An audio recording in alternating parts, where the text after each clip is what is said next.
Hey guys. Hi. Hello.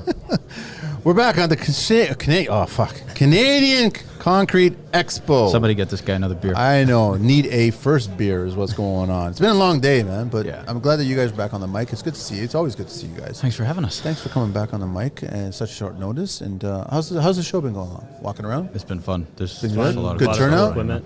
Checking it out. A lot of booths. Yeah. A lot of Huge good stuff. turnout. A lot of good products. It's a great turnout, which I totally like, especially after it's right after the heels of, World of Concrete, which is always a big American show. But I think that the Americans are always pleasantly surprised that we kind of hold our own ground, Absolutely. in Canada here, which is good. Yeah. It's great. So let me start that thing. Oh, there it is. Fine. I got Nick and Agostino back here from Revelate. What's the deets again? It's revelate.com. Revelate.com and Instagram revelate.inc. .inc. Anywhere else? Those are our two main platforms. That's it. No. Okay. All right. So what do you guys want to chat about, man? Good question. I threw a couple questions. I think the biggest topic that we've been talking a lot about within our company as well as some of our clients is the role that tech could be playing to support a lot of the smaller guys. Primarily around the paperwork, the stuff that comes after a long shift or on weekends that either they don't have the staff to support or they don't want to take on more staff, or maybe they're not busy enough, or whatever it happens to people. What ends up happening is after a 10-hour day, 12-hour day, I'm back at the office for a few more hours putting together quotes.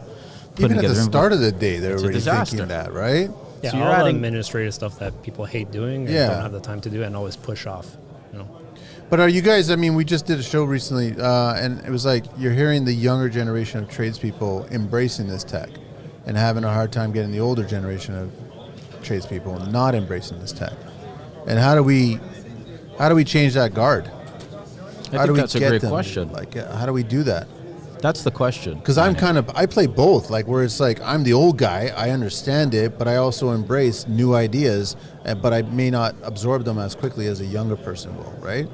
So that's an interesting point. I mean, you've been on both sides of the spectrum. You see it, and especially with how many conversations you've had. You see what people go through. Yeah. Where is your stance on it? I mean, do you see a need for it? Do you see a benefit for it? Do you see it being more of a distraction than anything else? I think it's a yes. And I think it's a distraction only if you let it be a distraction. Like, we've all said this over and over, social media can be a distraction, but it could also be a tool. So implementing any kind of new tech into construction could be a distraction, but it could be also a valuable tool. It's just how you look at it, right? Drive a car. Yeah. And that's the surprising thing of why people haven't embraced it more. Everybody's used to buying tools in construction. Why not have an additional tool in your arsenal, in your toolkit, and have it work for you? Yeah, the physical, that's the bridge. Yeah. It's the physical tool. Like, unless you guys can somehow create a box or create something that's got a handle, like it's Revelate with a handle on it. You know what I'm saying? I absolutely That's the get it. mindset of them, right? That's how they look at it. That is absolutely the truth. Right? And, this is what we're seeing more and more of. We need a solution, but I don't know if I want to change that much. I don't know if I want to embrace that much of a solution. So you find this for lack of a better word, counterproductive back and forth happening of this would work better. Yeah, I know, but the old way worked, so let's stay at the old way. No, but I know, but this is going to be a lot better and save us a lot of time and it might take a little bit to learn, but it'll save us time. And no, I know, but I do it this way. What do you guys think needs to happen? Like, I know that you guys have a challenge at times too, and construction is really good at sniffing sales people. Yeah.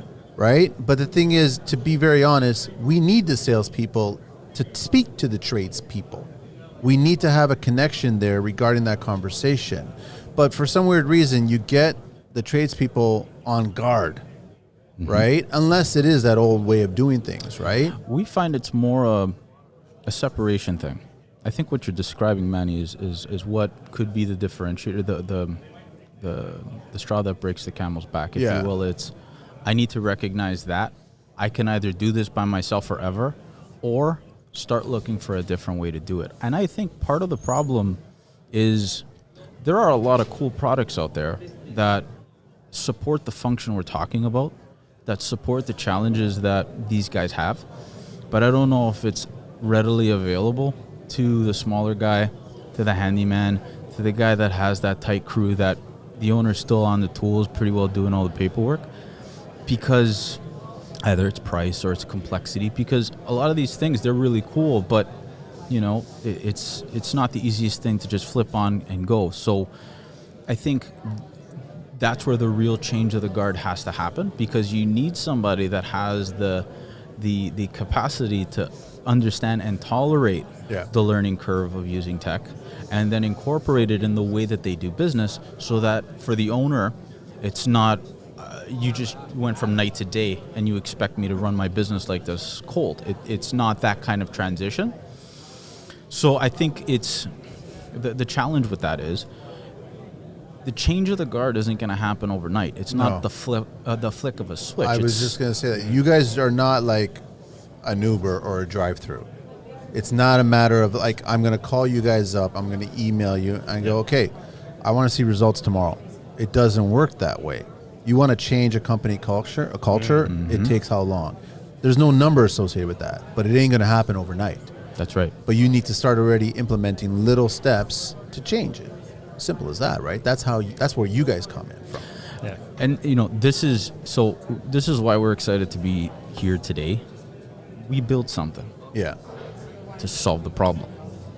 Specific for the small guy that doesn't want to take on 6 crews, that wants to keep it tight and doesn't want to keep doing the paperwork at the end of the day or on the weekend, or want to pay hand over fist for a platform that they're going to use 10% of, or have to spend a month on training trying to figure out to see if they're actually going to use it, and after that month of training forget how to use it and still only use 10% and get flustered and say fuck it. Here's another question for you guys. How quickly do tradespeople and construction business owners abandon any new adoption? Oh my God. It happens fast? Oh, for sure. Because they don't give it a shot. Sometimes, they don't give it a shot because of the complexity of things, which what drew us to actually designing our own software is because we kept introducing these great platforms, as simple as they were, and there's a lot of great platforms out there, right? But some of them require a lot of technical, you got to be tech savvy, right? Yeah. You got to be sitting in your office all day working on that one software and managing your company. If you're doing that, fantastic, but that's the reality of things. Are companies that are, in those small starting stages of business, you're working in the field, you're going back to your truck, doing some paperwork, sending out some quotes, managing the field staff, doing their timesheets, a little bit of everything, right?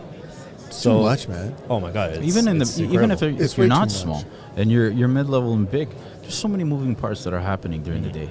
Last thing I need is another piece of tech that somebody's going to try and explain to me. Well, I need the details of the job. It's just not going to happen. Not to mention, I need to know how we're doing.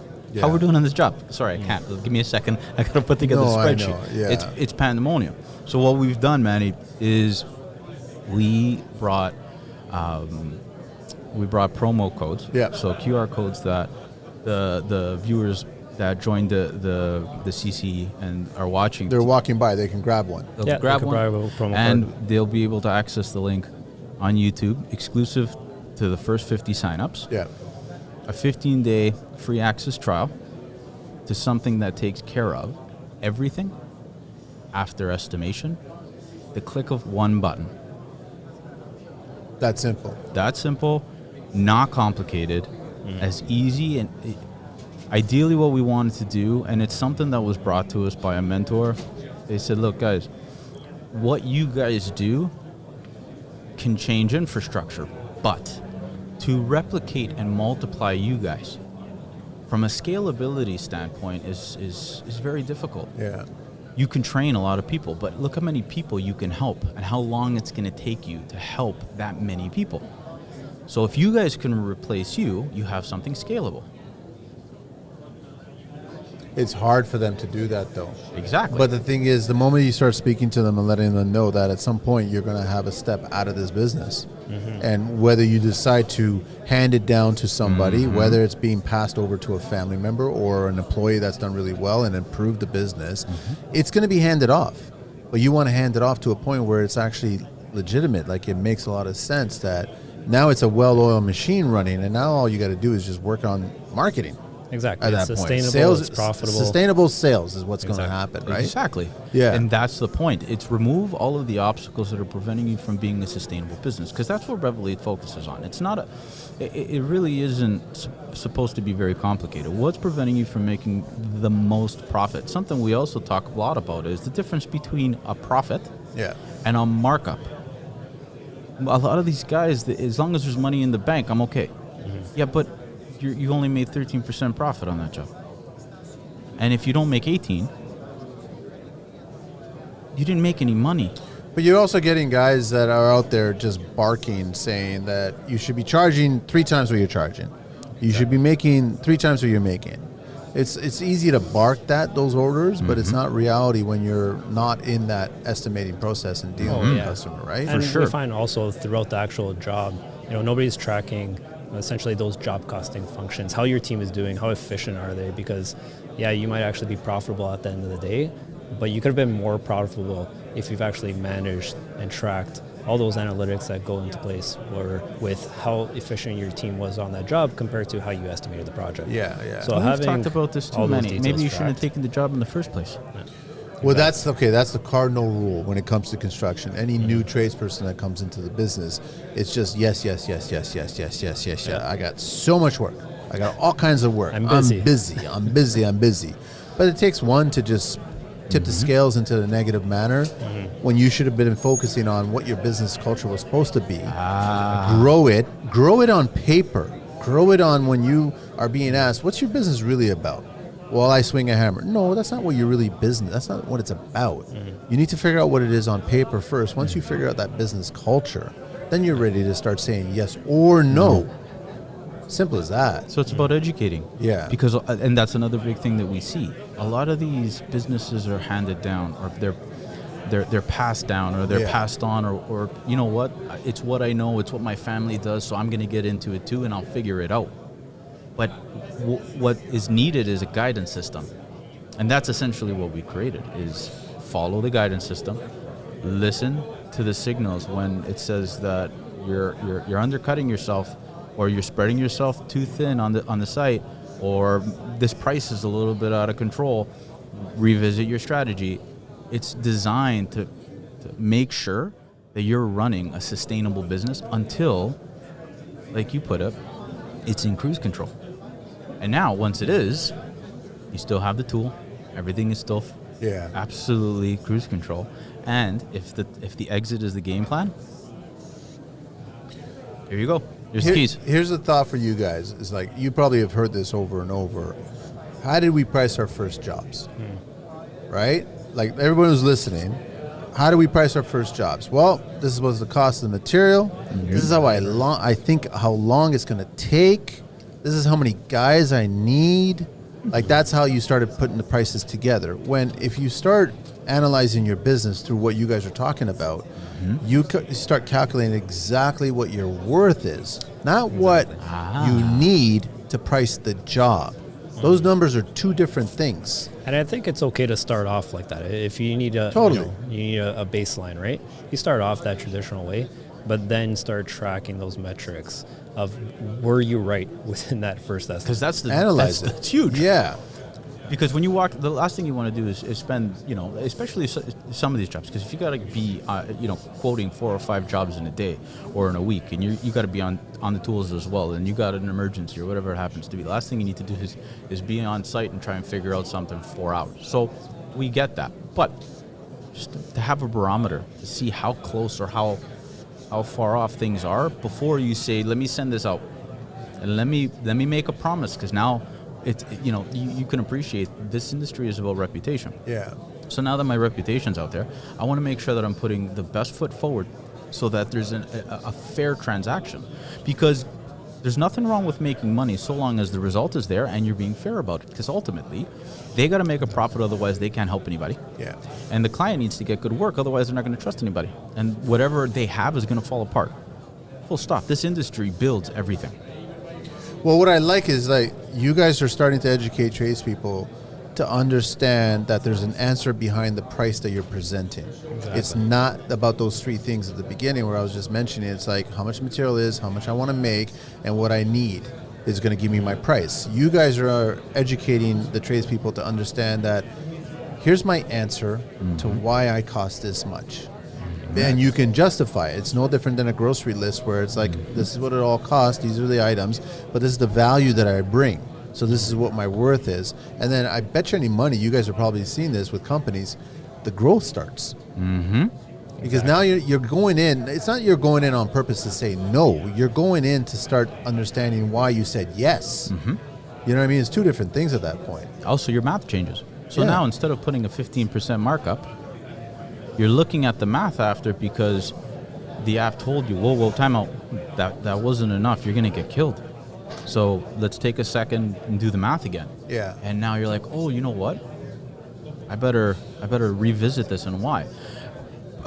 Something that's going to be coming up as part of the version 2 launch is access to the marketplace, where you're going to be able to find your price directly through the application.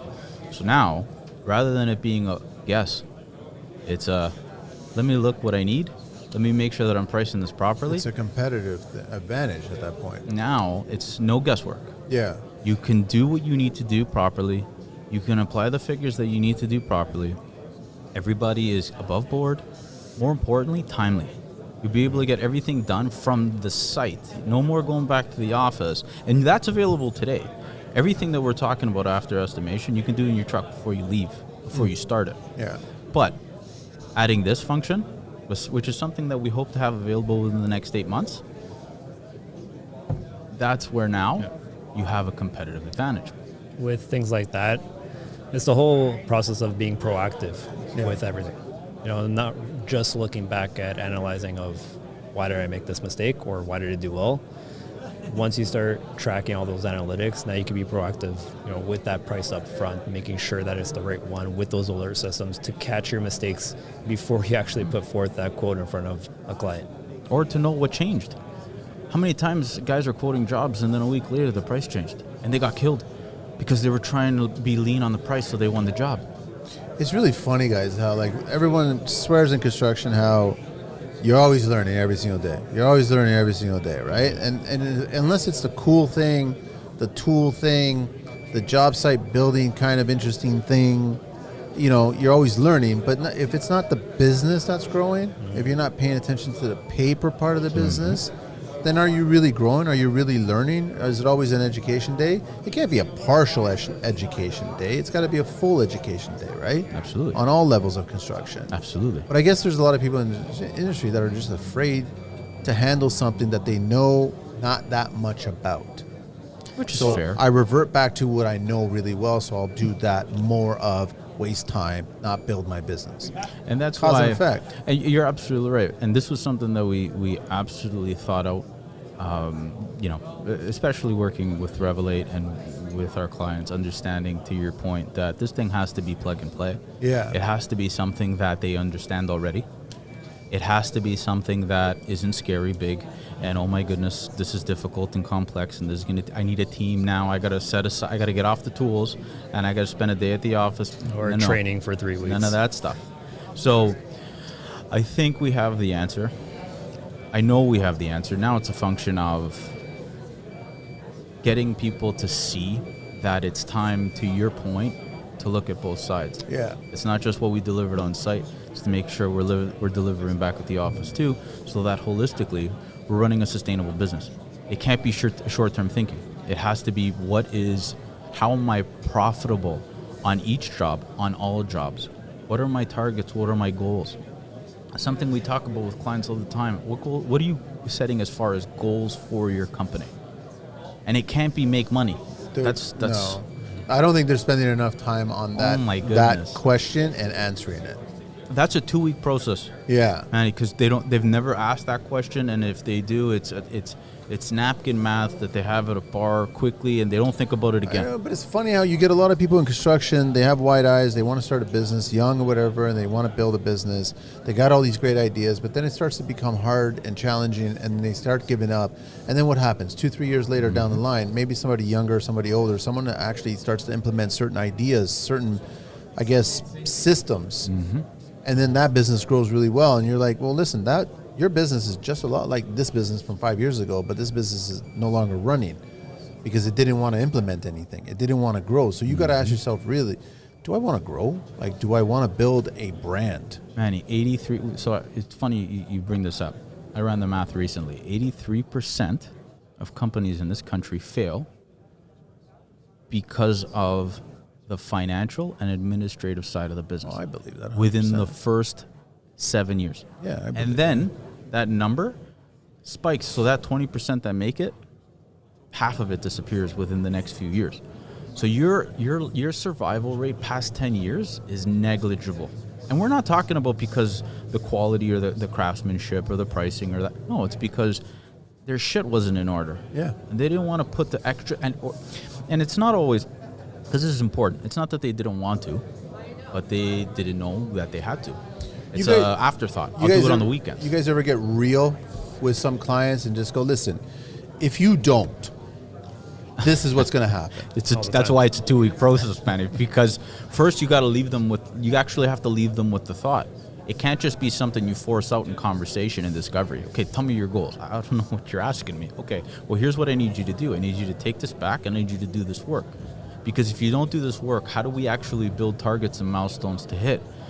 Because our job is to hit those milestones together. We're not just here to pass the time. So now that we have the milestones based on your goals, here's what you need to hit these milestones. It's not Instagram. It's not fairy tale. There's work that needs to be done. You're gonna do you, and then we're gonna do us, and then all of this is gonna get lined up so that 1, 2, 3 we can hit those milestones. But to that point, when you look at the actual structure, the infrastructure, the pieces that deploy all of the real resources to deliver the product. Yeah. It's all, I sent a text message or an email, I made a phone call, and that's how I do it. And, sometimes it works, sometimes it doesn't, but, there's money in the bank, so. I mean, bottom line is, if you love construction, you love getting your hands dirty, you love building a team, and you love building structures, small, big, or whatever, you got to love the paperwork. You got to love the systems. You got to love the growth the potential that's associated with that. You got to love your business. You got to love everything. You can't just love, I'm going to start saying that it's 50-50. If you ain't working on the digital paper nowadays. Whatever it is. You're not building the business properly. The business is not going to grow any further at that point. You got to love being in business. Yeah. And you got to be willing, just like it is to buy a new tool, to be on the field and deliver your service, you need to make sure you have the tools and resources available to take care of the business. Yeah. And you mentioned a couple of times about the systems that they're building. It's funny because they do that every day within construction. You're always building a process of building whatever you're building, whatever trade you're in. Yeah. So building those systems around your business, and the best ones are the ones that you don't even realize consciously on a day-to-day. They're kind of happening like clockwork. And tech helps with that. The more simple it is, easy to use, those processes and systems function on a daily basis without you even realizing, and that's what's helping grow that business. Is it hard for you guys to work with certain companies and see where this potentially can go one day, and not that owner not understanding the value associated with that business? It's frustrating. So the one prerequisite we have before working with the client is their willingness to grow the company. The reason we say grow the company is because typically they have a plan. They're willing to set targets and goals to work towards. It doesn't mean that I want to be from 5 million to 100 million. I got 3 years, so let's go. I'm $1.5 million. I want to get to 2 million in the next 18 months. Growth. Or I'm at 3 and I want to be at 5. I have goals. Yeah. Perfect. I can work with those people because you can tell I can work with those companies. I can work with those owners. I can work with those teams because you know that, one, they're all on the same page. 2, they're mission driven. They're goal oriented. They are looking for ways to be better. Yeah. they're not the companies that feel that they're the best at everything. They've done it all and know it all. It's hard to convince them of otherwise. And it's not my job to care more about your business than you do. I want to care about your business as much as you do. And that's our job. That's our mandate. You sign us up. Our job is to hit those milestones with you, not to drag you to them. It's a great way to look at it, right? And I think more people should be spending more time and effort, to be very honest, man. Like I always said on the show, that as much time you want to spend on those tools, those techniques, those building, give that to the paper. That's a give real that statistic, to the business. man. Still, 83%. That's insane. bananas. That's insane, right? So it's like you got to start questioning, how much do you really love your business? You know, like it can't be a fad. Especially today on Valentine's Day, eh? How much do you really love your business, man? Guys, care of it. It's good to have you back on the show, man. Come back anytime. We'll chat Thank more. you. We'll keep on going. Thanks, man. Enjoy the rest of... unfortunately, I'm not even going to get a chance to walk around this show, man. So I'm asking you guys, what did you see? What did you see? What did you see? So I'm trying to follow people. A lot of big shiny products. Yeah. A lot of big shiny products, that's it. Fuck. The Milwaukee setup is amazing. Is it? Yeah. Never even noticed it. I'm walking away from. I don't even touch any tool brands. They don't want to touch me, so I'm not trying to touch them. That's Cut as that simple out. as that. Nick and Agostino here. Revelate, revelate.com, and then on IG it's Revelate. Revelate.inc. .inc. And we're going to be including a link on the YouTube channel or wherever you're posting the TCL podcast. I'll get that up Again, tonight, so then it's all done, and then you guys have it, so then it can drive you guys to. And then you're saying the first 50. First Yeah. 50 get First access to a And then anybody who's 15-day coming free by trial. here and they see it, then they can grab one off of the table got that we have the side simple- there. Yep. First QR 50. code. Cool. Yeah. Thanks, guys. Thanks, man. We're out of here. Thanks. Take it easy. That was good. Thanks. Work hard, smarter. Right. What? Why do